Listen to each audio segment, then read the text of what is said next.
Hai guys, arras video rasiniif qabadee adeera video keenya irratti immoo akkasiin bohaartan akkasiin ittiin bashannantan shakkii tokkollee hin qabnu.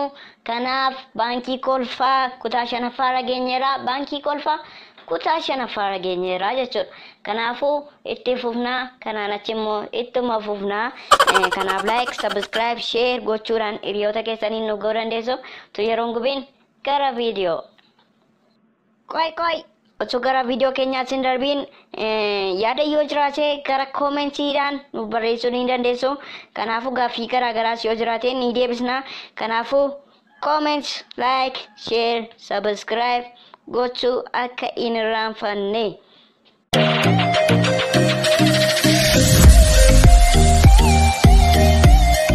Baankii kolfaa kutaa shanaffaa.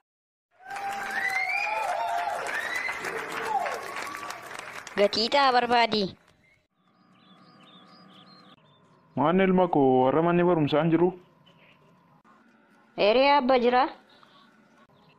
Maarree maaliif utuu saayitiin hin geef mana barumsaadhaa dhufte? Barsiisaa herregaa keenya dhagaa'ee callisee xaa barbaadii naan jedha. Sanaan booddeen immoo aaree as kan hin dhufee barachuuf hin dhufe malee xaati iddoo barbaaddeetti gatteenii barbaacha dhufe sitti fakkaate ittiin jennaanii. Kak kembil gorega kutara gadi na bas.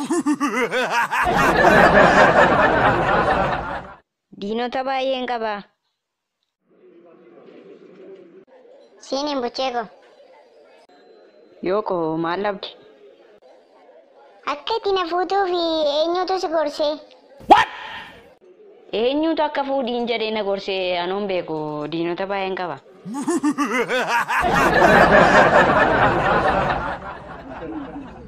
Guyyaa akkasii binsi kaadde.